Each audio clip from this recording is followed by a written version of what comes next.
And then you go down to the bottom left. He says, "Comrade, why are we having this meeting?" Which is always a great question at work.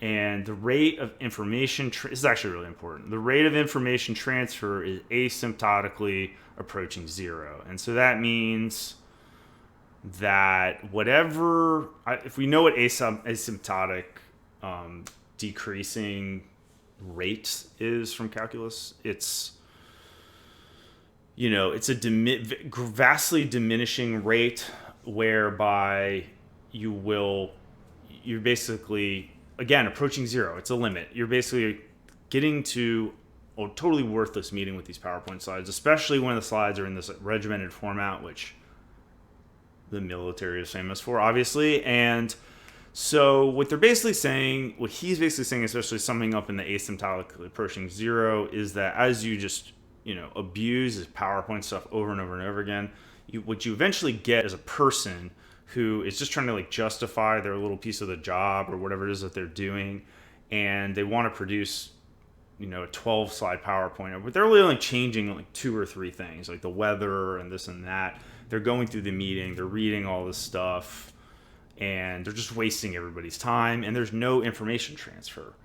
And so that's what he's trashing here. So pulled this up. I mean, you can read it. It's in one of his books or whatever. But essentially, I get it. Okay, and then so the guy is saying, well, if the guy on the internet is saying, okay, Tufte, so you use PowerPoint now, but see, the thing is, when Tufte uses PowerPoint, he's using it as a tool to assist him. He's not relying on it to transmit information, right? It's not a good tool for that. It's good for bringing up visual and other information that you're going to need in order to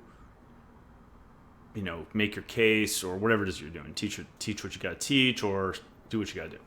And so you have to know how to be a public speaker. PowerPoint deck is not a substitute for having public speaking skills and knowing how to transmit information to your audience and how to respond to questions and how to structure verbal communication from one to many. So, and that's what these people are doing.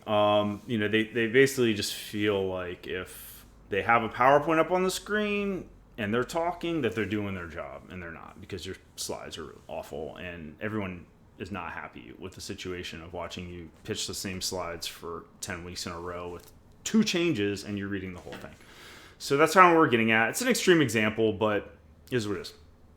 Now, so Tufte, obviously, you don't want to criticize something without having a solution, because everybody hates that. But his alternative, especially for these process meetings, as we distinguish the use of PowerPoint for different things, PowerPoint is basically saying for engineering, PowerPoint should not be a thing at all, because it dumbs everything down way too much. And that's what happened with the Columbia.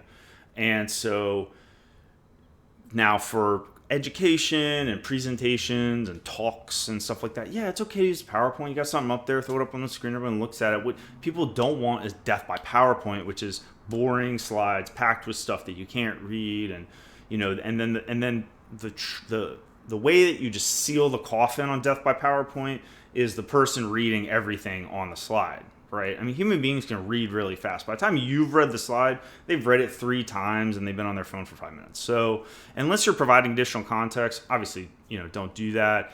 And you use it as a cue to guide your personal communication skills and your personal communication efforts to inform your client, inform your audience. And that's your goal. If your audience is not informed at the end of it, you failed.